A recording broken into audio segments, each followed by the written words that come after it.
நல சபை தலைவர் பன்னீர்செல்வம். எம்சாண்ட் பிசாண்டால மட்டும் இந்த தமிழ்நாட்டுடைய தேவை பூர்த்தி செய்ய முடியாது. அதனால எம்சாண்ட் தேவைதான், பிசாண்ட் தேவைதான். ஆனா அது குவாலிட்டியா இருக்கும். அதுக்கு மாற்றா எல்லாத்தையுமே அந்த தேவைகளை பூர்த்தி செய்ய விட முடியாது. அதுக்கு மாற்று மணல். அதிலிருந்து மணல் தான் நம்ம பயன்படுத்திட்டு இருக்கோம். மணலை முதன்மையாக வைத்து இரண்டாவதாக எம்சாண்ட் பிசாண்டை வைத்து நாம மக்களுக்கான தேவையை பூர்த்தி செய்யலாம். நாட்டுடைய எத்தனையோ பாலங்கள்லாம் கட்டினாங்க, செக் டேம்லாம் கட்டினாங்க. ஒரு 3 மாசத்துக்கு முன்னாடி மழை பெய்ஞ்சது காணாம போச்சு. அதெல்லாம் எல்லாமே உங்களுக்கு தெரியும், எதுவும் போய் கிடையாது. அதனால இதெல்லாம் நடக்கக்கூடாதுன்னாக்கா இது அவசியம் தேவை. எங்களுக்கு தேவை கிராவல் சவுடு எதுவுமே தங்கு தடைகள் ஆன்லைன்ல வித்துக்கங்க. நாங்க பணம் கட்டி ஆன்லைன்ல எடுத்துக்கிறோம். அப்படித்தானே?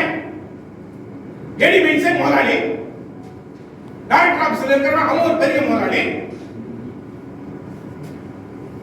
நான் காமிக்கிறேன் இப்ப. ஐயா தயவு செய்து நான் உங்களுக்கு இப்ப காமிக்கிறேன். எனக்கு அனுப்பின மனுல 40 கோடிகளை கண்டறிந்து பசுமை தீர்ப்பாயத்துக்கு எந்த மனுவை சமர்ப்பித்தீர்கள்? நான் வழக்கு பண்ண போறேன். வா கோர்ட்டுக்கு வா. ஐயா ஆத்மனது தான் சொல்றேன். நான் சொல்றது மட்டும் இல்லையா, உன் அதிகாரிகளுக்கு பதில் எழுதிட்டான்.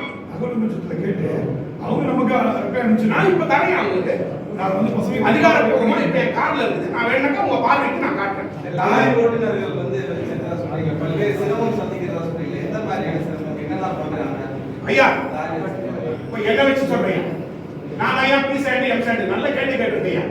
ரொம்ப கோடி எம்சாண்ட் பிசாண்டியா நான் ஐயா விற்கிறேன். கலப்படம் நான் தான் பண்றேன். பில்லு அதுக்கு எம்சாண்ட் பிசாண்ட் எல்லாத்துக்கும் டாக்குமெண்ட் தரையும். ஆனா எனக்கு கொஞ்சம் அவகாசம் கொடுக்கணும். நீங்க எல்லாம் கார்ல இருந்து எடுத்தாரு இல்ல என் செல்லுல இருந்து நான் காட்டுறேன். அதாவது நானே விற்கிறேன், நானே கலப்படம் பண்றேன், நானே எல்லாம் செய்யறேன். ஆனா பில்லு கொடுக்க மாட்டேங்கிறேன். டிரான்சிட் பாஸ் போக்குவரத்து அனுமதி சீட்டு கிடையாது, கொடுக்கல. விற்பனை ரசீது ஜிஎஸ்டி பில்லு கிடையாது. என்னன்னு தான் இதே பன்னீர்செல்வம் தான் எழுதி வாங்குறாங்க. உனக்கு என்ன வேணும்? ஒரு மீட்டிங் போட்டாங்க டைரக்டர் ஆபீஸ்ல ஹிந்தி போட்டுட்டு என்ன கேட்டாங்க, உங்களுக்கு என்னென்ன பிரச்சனை இருக்குதுன்னு. அப்ப என்னென்ன பிரச்சனை இருக்குதுன்னு சொன்னோம். அப்ப என்ன சொன்னாங்க, நீங்க எழுத்துப்பூர்வமா எழுதி கொடுங்க அப்படின்னாங்க. நான் எழுத்துப்பூர்வமா நீங்க அங்கீகரிக்கப்பட்ட சங்கமா இருக்கணும். அங்கீகரிக்கப்பட்ட சங்கம், நல்லா ரினியூ பண்றேன், நல்லா நான் சங்கத்தை வழி நடத்துறேன் அப்படின்னு சொன்னேன்.